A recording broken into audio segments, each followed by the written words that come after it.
네, 우리가 함께 읽은 창세기 31장은 그 야곱이 라밤과 함께 살았던 그 시간의 맨 마지막으로서 이제 야곱이 모든 가족, 재산을 가지고 가나안 땅으로 떠나고 또 이것을 몰랐던 라반이 추격하여 위기가 촉발되지만 하나님께서 개입하셔서 라반과 야곱이 언약을 체결하게 되는 내용으로 마무리되고 있는 내용입니다. 자, 이 내용을 우리가 순서대로 살펴보도록 하겠습니다.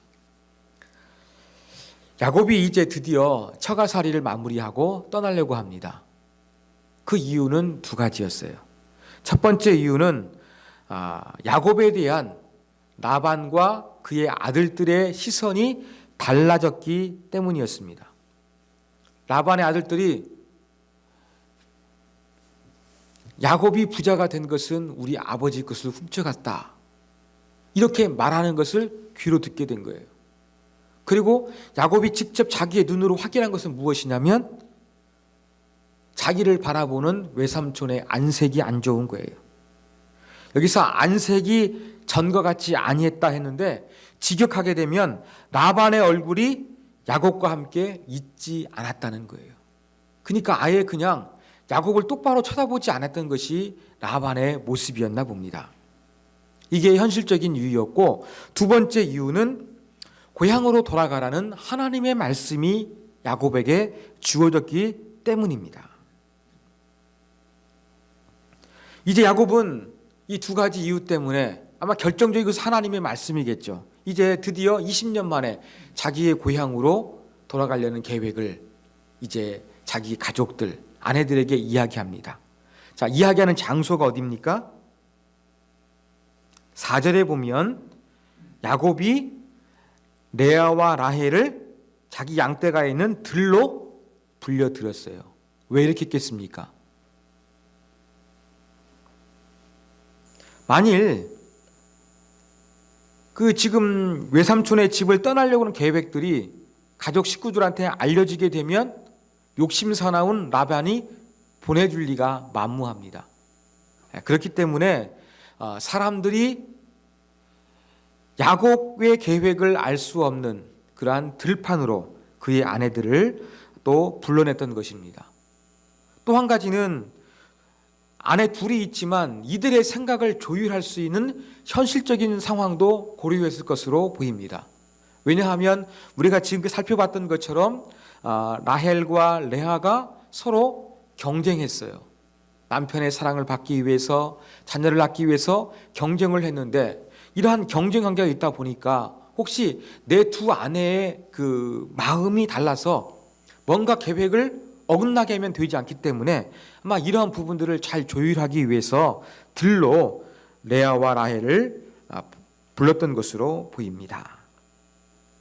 그러면서 이제 5절, 자기가 느꼈던 아버지의 그 안색, 즉 라반의 안색에 대해서 이야기하고 또 그 라반이 어떻게 했는가, 여기에 대한 그 이야기들을 지금 잘 설명하고 있습니다.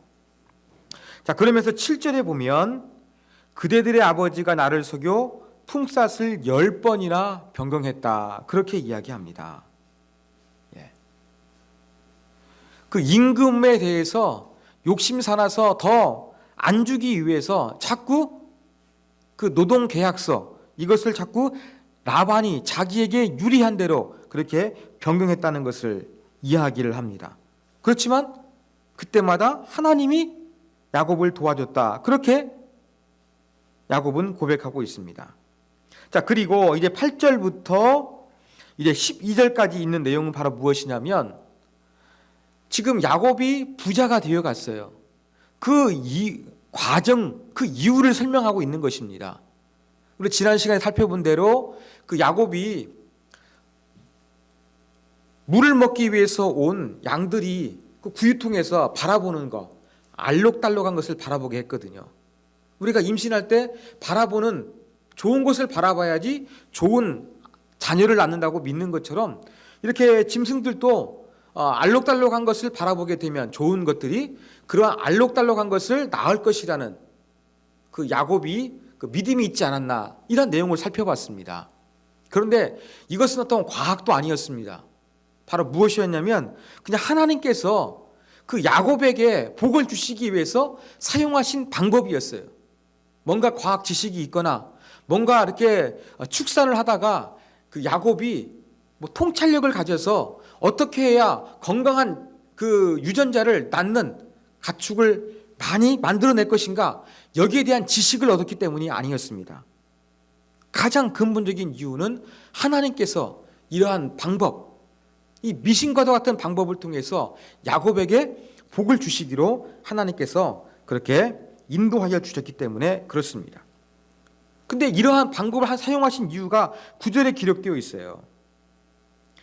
그대들의 아버지의 가축을 빼앗아 내게 주셨느니라. 하나님께서 이 라반의 욕심 많은 라반의 소유를 야곱에게로 이동시키는 그러한 하나님의 특별한 섭리를 우리가 그렇게 이해할 수가 있다는 것입니다. 자, 그리고 이제 하나님이 또 무엇을 말씀하셨는지 자기 아내들에게 야곱이 이야기합니다. 13절. 나는 베델의 하나님이라. 그 도망자 신분에서 처량하게 피곤해서 돌을 베고 잠을 드는데 거기에서 하나님 만나죠. 하나님의 함께 하신다는 약속을 받지요. 그래서 여기 하나님 계신다고 하면서 여기를 하늘의 문, 그래서 베델이라는 이름을 짓게 되는 것이죠. 그때 이제 하나님 돌아오게 하셨다고 했는데 하나님께서 이제 다시 귀환하게 하는 그 하나님이 나타나셨다는 것을 이야기하게 됩니다. 그러면서 야곱이 이 두 가지 라반이 어떻게 자기에게 했는가, 그 다음에 하나님이 그에게 어떠한 계시를 주셨는가, 이 두 가지를 대조하고 있는 거예요. 하나님이 행하신 일, 라반이 행한 일을 대조하면서 이제 야곱이 자기의 그 귀향하려는 계획을 아내들에게 알리게 되었습니다. 14절부터는 그의 아내들인 라헬과 레아가 이제 야곱의 그 계획 가운데 반응하는 그러한 내용입니다.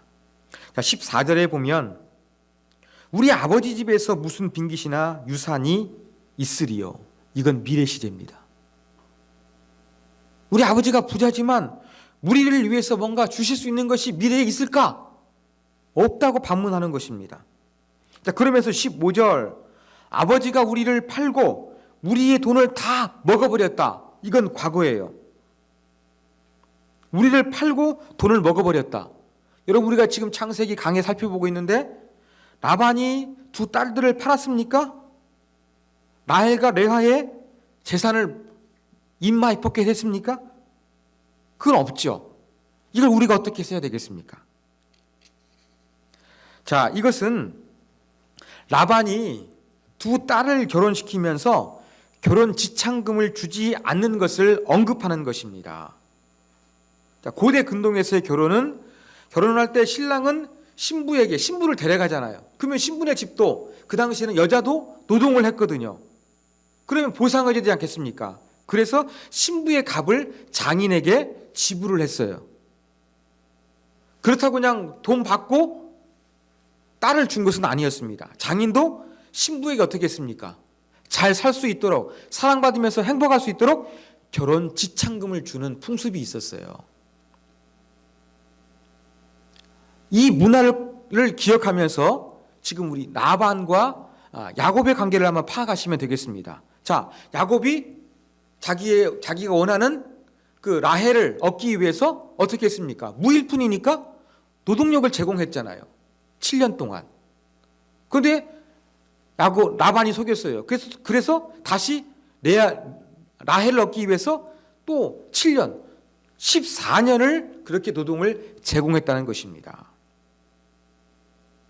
그러면 라반도 뭔가를 줘야 되겠죠. 라반은 탐욕스러운 사람이에요. 어떻게 했습니까? 두 딸들에게 결혼 지참금을 주지 않은 것입니다. 바로 이것을 어떻게 표현하고 있느냐? 아버지가 우리를 팔아버리고 우리의 돈을 다 먹어버렸다. 이렇게 표현하는 것입니다. 이건 과거형이죠. 그러면서 15절 뒷부분에 가면 현재형으로 아버지가 우리를 외국인처럼 여긴다. 뭐 외국인은 법적인 보호 받지 못하고 그냥 뜨내기처럼 여기는 것이죠.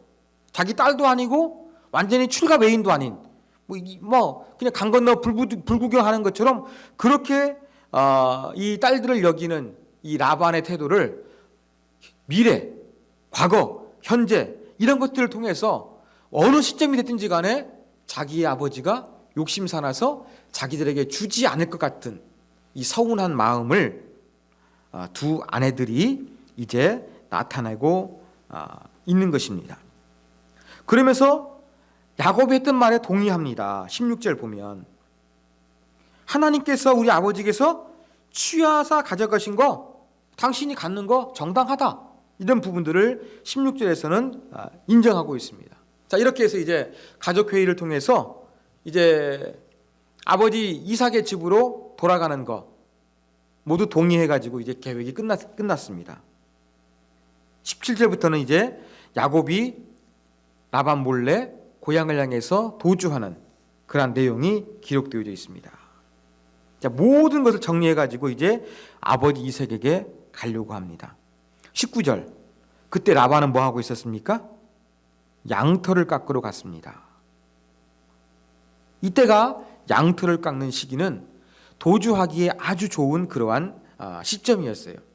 양털은 주로 봄에 깎았다고 하는데 이 양털 깎는 것은 많은 노동력이 필요했어요.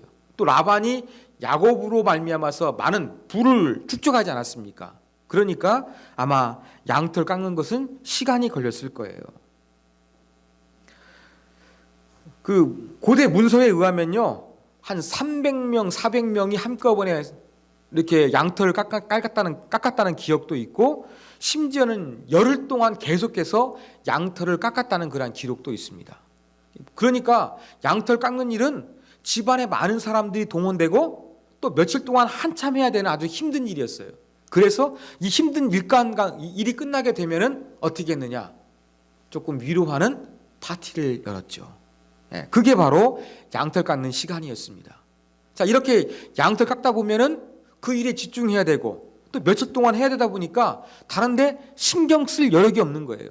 자, 이때 어떻게 합니까? 야곱은 도주했던 것입니다.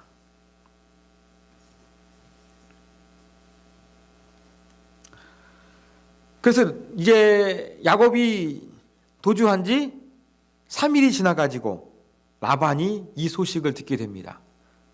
부랴부랴 아마 양털 깎다가 다 깎았는지 멈췄는지는 모르지만 하여간 그의 형제, 가족들 데리고 친지들 데리고서 이제 야곱을 추격하죠. 가는 방향은 뻔하지 않겠습니까? 전에 한번 아버지 집으로 고향으로 가겠다고 했으니까 열심히 쫓아가는데 7일 쫓아가서, 즉 야곱이 도주한 지 10일 만에 라반과 야곱이 만나게 됩니다.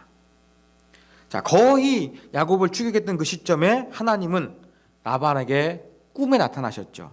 그래서 선한 것부터 악한 것까지 야곱에게 나쁜 짓을 하지 말라, 좋은 일도 아무것도 하지 말라, 전부 다 좋은 일이 됐든 나쁜 일이 됐든지 간에 아무것도 행하지 말 것을 하나님께서 친히 명령하여 주셨습니다. 자, 25절, 둘이 만났습니다. 그러면서 25절에 보면 야곱이 그 산에 장막을 친지라. 라반도 어땠습니까? 길르앗 산에서 장막을 쳤다 그랬습니다. 무슨 의미일까요? 이 장막을 쳤다는 것은 주로 우리가 그냥 하룻밤 머물기 위해서 이렇게 텐트를 치는 그러한 용어가 아니라 바로 좀 군대 용어입니다.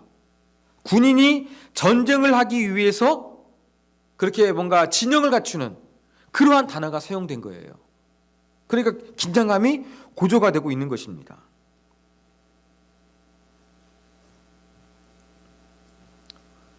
그리고 그 가장되는 사람이, 이 가부장적인 고대 사회에서는 힘이 셌잖아요. 그래서 너를 해할 만한 내 안에 권력이 있다, 이것을 라반이 야곱에게 이야기를 합니다. 그러면서 네가 고향으로 돌아간다 그러면 내가 잔치를 벌려가지고 성대하게 그렇게 환송식을 했을 텐데 왜 이렇게 인사도 못하게 너 도망갔느냐. 어리석다. 그 내가 화가 났지만 네 하나님이 나에게 나타나셔서 너 해하지 말라고 했으니까 내가 참는다. 이런 얘기를 하는 것이죠. 그러면서 한 가지 더 지적하죠. 30절 이하에. 뭡니까? 네가 집에 들어가는 건 좋다. 근데 왜 내 신을 도둑질했느냐? 이 신은 바로 무엇입니까? 드라빔이라는 거였습니다. 드라빔.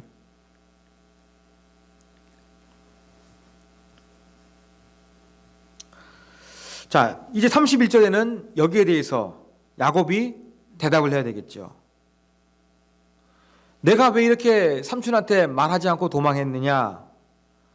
외삼촌이 딸들을 내게서 억지로 빼앗을까 두려워했다 이야기합니다.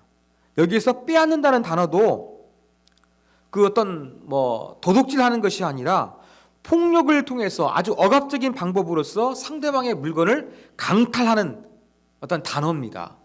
그러니까 야곱은 약자예요. 강한 자 라반에게 뭔가 억지로 자기 사랑하는 아내들을 빼앗길까 봐 두려운 마음이 있어서 내가 몰래 그렇게 출발했다. 이렇게 이야기한 겁니다.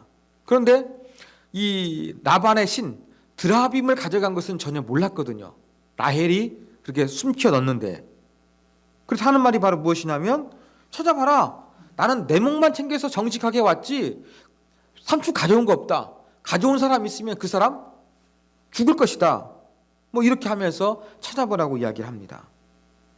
자, 그러니까 이제 라반이 드라빔을 찾기 시작합니다. 드라빔은 무엇일까요?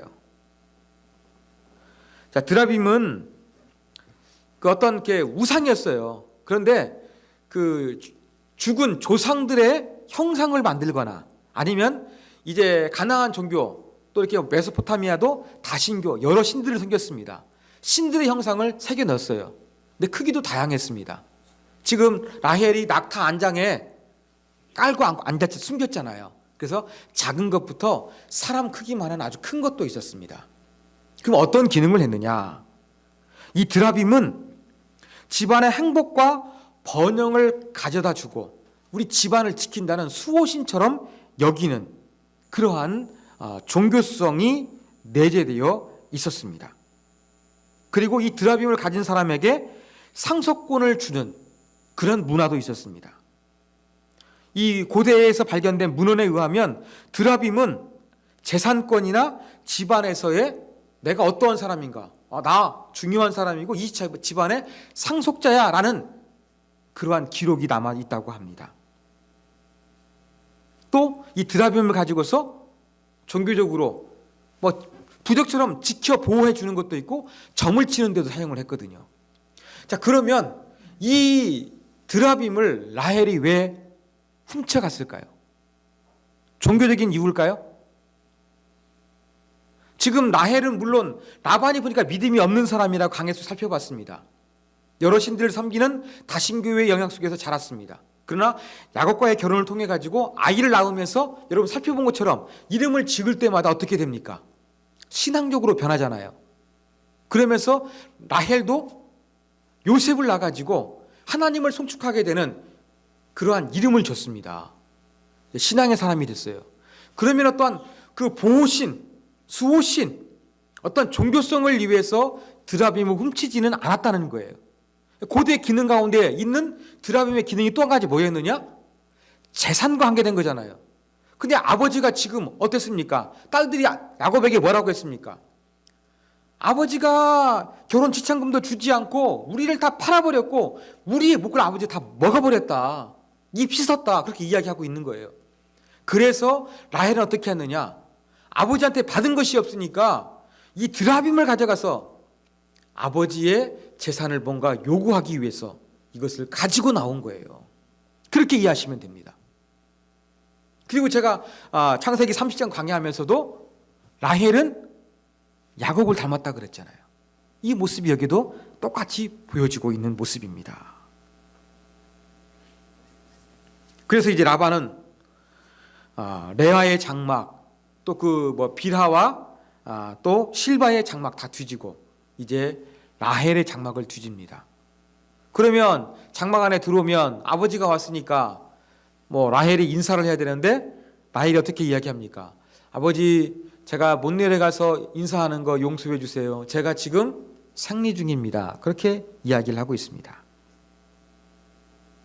여러분, 고대 근동 또 우리 이제 율법에 보면 여자들이 그렇게 하혈하는 거에 대해서 어떻게 합니까? 부정하다고 표현하잖아요. 좀 부정적인 것으로 인정했던 것이 고대 근동의 또 성경의 그러한 모습이었어요. 그래서 상리 중인 여자를 꺼려해서 가까이 가지 않았습니다. 불귀하다고 생각했으니까. 그러니까 아버지가 찾아왔지만 자기가 불결하다고 느끼고 있으니까 아버지에게 말씀을 드려서 양해를 구하고 있는 것이었죠. 그리고 이 상례 중에 하혈하게 되는 것을 이 고대인들은요, 악신이 거처하고 있는 것으로 여겼어요. 부정하게 여긴 거예요. 그러니까 라반은 이 생리 중인 자기 딸 라헬에게 가까이 가려고 하지 않았던 거예요. 그리고 지금 라반이 막 쫓아왔는데 야곱이 도망가고 또 괘씸했지만 또 한 가지 괘씸한 게 바로 무엇이었습니까? 자기의 신을 훔쳐간 거예요. 종교적인 것을 빼앗아 가져간 거예요. 이 화가 났거든요. 그런데 이 신성한 드라빔을 라반이 생각할 때 상리 중에 있는 이 부정한 여인인 라헬이 깔고 앉아 있을 것이라 전혀 상상을 못했을 것입니다. 그러니까 생리 중이다 그러니까 불결하다 보니까 가까이 안 하고 싶어가지고 어떻게 합니까? 그냥 아버지 이해해 주세요 하다 보니까 이해해가지고 그 숨긴 것을 발견하지 못하게 되는 것이지요. 이렇게 인간이 만든 우상은 라헬처럼 어떻게 합니까? 그 위에 무시하고 그냥 깔고 앉아야 되는 것입니다. 그래서 결국 라반은 드라빔을 찾는데 실패하고 말았습니다. 자, 이제 내 신 누가 훔쳐갔어? 이렇게 했는데 증거물이 안 나왔어요. 이제 기세가 누가 올라갑니까? 야곱이 올라가죠. 그리고 야곱이 두려워했지만 이제 외삼촌이 원하는 거 없으니까 이제 기세 등등 해가지고 그 야곱이 한번 감정이 폭발합니다. 화를 내면서 아마 억눌렸던 감정을 전부 다 이야기하겠죠. 그러면서 36절 보면 라반을 책망한다는 그런 표현을 씁니다. 이건 소송한다는 거예요. 그러니까 좀 법적으로 막 고소하는 것처럼 그런 심정으로서 그렇게 라반을 대했다는 것이 야곱의 감정이었습니다. 그러면서 38절부터 이제 중요한 이야기를 하죠. 내가 20년 동안 외삼촌과 함께 했는데 외삼촌이 어떻게 했는가? 여기에 대해서 한번 전부 다 그냥 한번 야곱이 다 토해냅니다. 여기에서 보면 라반의 탐욕스러운 모습이 그대로 드러나고 있는 거예요. 자, 라반은 친지인 그 야곱을 고용했어요. 우물가에서 몇 사람이 도는 그 우물 뚜껑을 그냥 옮기는 거 보면서 야, 저 튼튼한 놈 일 잘하겠네 고용했거든요. 이 목자가 돼서 고용하다 보면 어떻게 하느냐? 짐승이 손해가 날 수도 있겠죠. 싹스 줘야 되겠죠. 양이나 짐승을 가축을 돌보다가 들짐승이 물어 죽일 수도 있어요. 어떻게 해야 될까요? 또 도둑이 와가지고 훔쳐갈 수도 있어요. 어떻게 해야 될까요? 여기에 대한 법적인 책임도 명확해야 되겠죠. 근데 그 당시의 문화는 어떻게 했느냐? 그 당시의 문화는 이 주인의 가축을 돌보는 목자가 이 들짐승에게 찢겨당했을 때 배상의 책임이 없었습니다. 봐라, 이렇게 들짐승이 양을 죽였다라는 증거물을 제시하게 되면 배상의 책임이 면제가 되었어요. 그 도둑 당한 것도 마찬가지였어요. 그런데 지금 야곱이 말하는 걸 보면은 은근히 네가 양치다가 들짐승한테 물려 죽었네? 도둑 맞았네? 갚으라는 뉘앙스를 풍긴 거예요. 내가 그대로 다 했다는 거예요. 그것을 지금 야곱이 이야기를 하고 있습니다. 그리고 막 진짜 시간이 없을 정도로 막 덥고 추운 가운데서 내가 일하느라고 정말 힘든 세월을 보냈다. 이런 부분들을 이야기하면서 또다시 이야기하죠. 내 노동 계약서를 10번이나 계약을 내서 나한테 많은 것들을 착취해 갔다. 그렇지만 하나님께서 나를 도와주셔서 이렇게 손해보지 않도록 하셨다. 그리고 야곱을 선악간에 손대지 말라고 경고하신 것도 내가 선하기 때문에 그런 것이다. 이 부분에 대해서 지금 야곱이 전부 다 말을 하게 된 것이죠. 자, 이런 이야기 듣는 라반 할 말이 있을까요? 43절 별로 할 말이 없는 거예요. 근데 지금 43절 이하에 보면 뭐 내 딸이요, 자식들은 내 자식이요, 양떼는 다 내 거다, 자기 거라고 이야기합니다. 탐욕스러운 라반이 야곱의 것을 다 자기 것이라고 소유권을 주장하는 것이 아니라 내 것처럼 소중히 여기는 아끼는 물건이니까 내가 해야지 않겠다. 이런 것을 이제 나타내는 그러한 좀 표현으로 여러분이 이해를 하시면 되겠습니다. 그러면서 화제를 돌려가지고 어떻게 합니까? 언약을 세우자.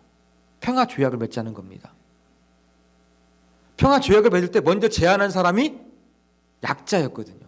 라반이 이제 약자가 되어서 을이 되어가지고 야곱에게 제안하고 야곱은 여기에서 응해서 이제 그 서로 이렇게 돌 넘어가지 말고 평화롭게 잘 지내자라고 하면서 조약을 체결하게 됩니다. 근데 돌을 쌓고서 제가 돌 가지고 기둥 만들었다 그랬죠. 하나님의 성전인 것처럼 그런 것처럼 이제 돌 기둥을 쌓으면서 조약을 맺었습니다. 라반은 이것을 여갈 상하두다 아람어로 했고 야곱은 갈레에서는 히브리 말입니다. 똑같은 걸로 증거의 돌이라는 뜻이었죠. 우리가 조약 맺은 증거의 돌이다. 이렇게 이제 증거를 맺고서 어떻게 합니까? 서로 먹고 마시면서 조약 맺은 다음에 먹고 마셨거든요. 그 다음에 헤어지게 되는 내용으로 본문이 끝이 나고 있습니다. 그러면서 한 가지 50절 보면 딸들에 대해서 부탁하죠. 욕심 사나워도 자식은 사랑했나 봅니다. 내 딸을 함부로 대하지 말고 다른 아내들을 맞이하지 말라. 이런 부탁을 하면서 이제 언약을 맺고 헤어지는 그런 내용으로 창세기 31장이 끝이 나고 있습니다. 자, 우리 31장을 통한 교훈점 몇 가지 살펴보겠습니다. 첫 번째, 하나님은 보살피시는 하나님이십니다. 자, 여러분 20년 동안 부당하게 산다는 거 이거 참 억울한 일입니다. 힘든 일입니다. 라반이 속임수를 썼어요. 노동계약서, 그 다음에 일하다가 뭔가 손해가 나게 되는 그러한 있을 때마다 그 당시에 전부 다 관습을 어기고 어떻게 합니까? 손해난 거에 대해서는 야곱에게 청구를 했던 뻔뻔한 사람이었습니다. 뭐 결혼식 할 때도 신부가 누군지 속이지 않습니까? 그런데 이러한 야곱이 성공합니다. 정말 그 야곱도 교활한데 교활한 라반을 만나가지고 아주 호되게 당했어요. 호되게 당하면서 하나님께서 라반을 보면서 야곱을 보기에 훈련하신 것입니다. 훈련시키시면서 하나님은 어떠한 하나님이셨습니까? 야곱을 보살피시는 하나님이었습니다. 베델에서 내가 너와 함께 하겠다. 무사히 돌아오게 하겠다. 그렇게 말씀하셨는데 그 약속을 지키시며 보살피시는 하나님. 야곱을 훈련시키는 교활한 라반에게서부터 야곱을 보호하시고 보살피시고 약속을 지키시는 하나님의 모습이 여기에서 나타나 있다는 것을 우리가 발견하게 됩니다.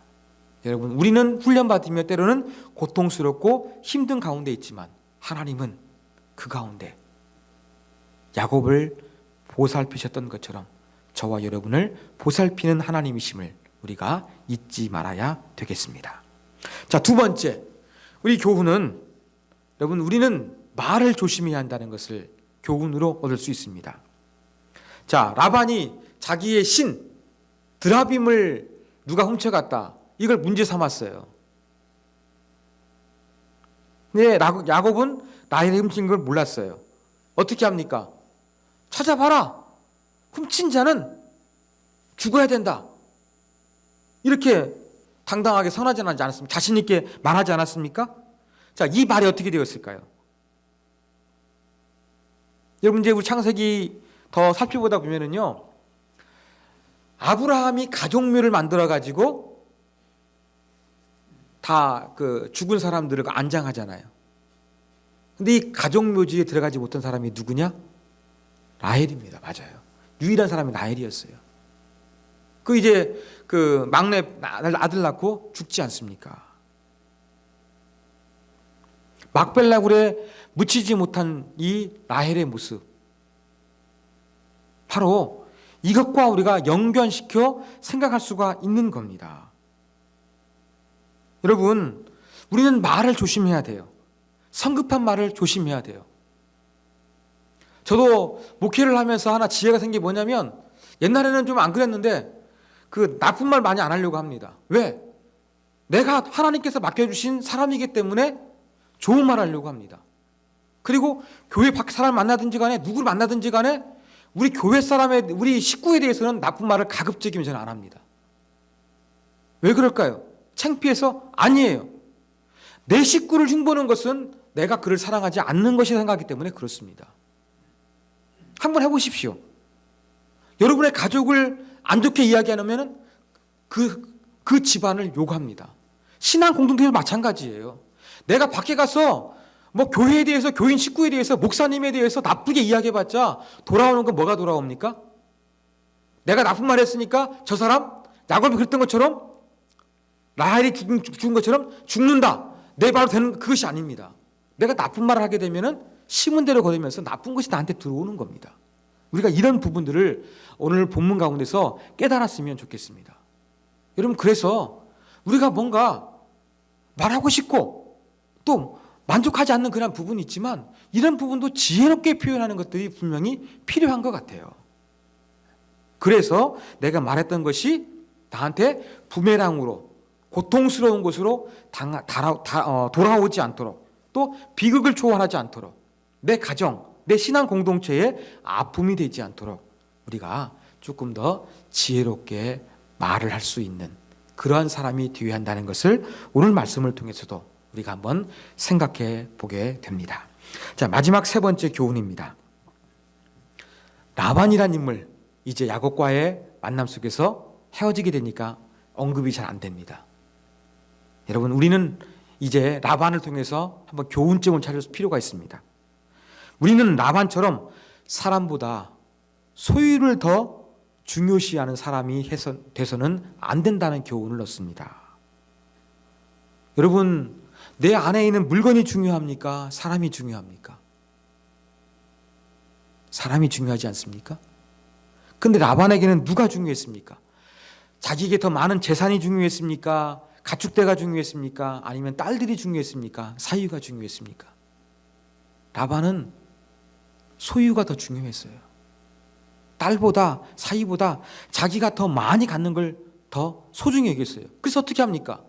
야곱에게 노동력을 착취하고 그것도 딸들에게 결혼 지참금을 주지도 않고, 그래서 딸들이 오죽하면은 우리 아버지가 우리를 팔고 우리 목 다 전부 다 그냥 다 자신이 그냥 다 취해버렸다, 이렇게 말하고 있지 않습니까?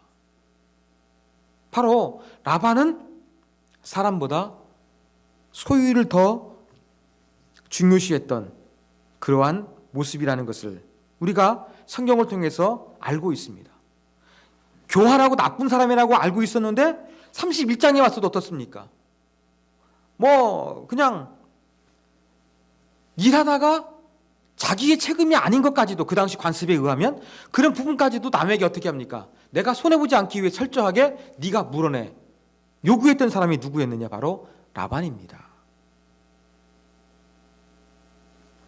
자, 이렇게 사람보다 소유를 더 애착하고 사랑하게 된 결과가 무엇입니까? 야곱이 라반을 떠나게 되지 않습니까? 관계가 깨어지지 않겠습니까? 딸과 아버지 관계가 조금 원망스러운 말로 표현되고 있지 않습니까?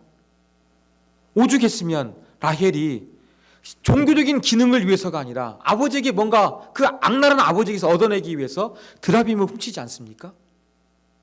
이게 바로 사람보다 소유를 더 소중히 했던 라반이 딸들도 떠나보내고 사람을 잃게 되는 그런 모습들을 본문 가운데서 우리가 발견하게 됩니다. 이렇게 사람보다 소유를 더 중요한 것으로 여길 때 인간 관계는 깨어진다는 것을 기억하면서 우리는 내가 얼마나 많은 것을 소유하는 것보다 사람, 생명, 재물보다 관계를 소중히 여기는 사람이 되어야 한다라는 교훈을 라반을 통해서 생각하게 됩니다.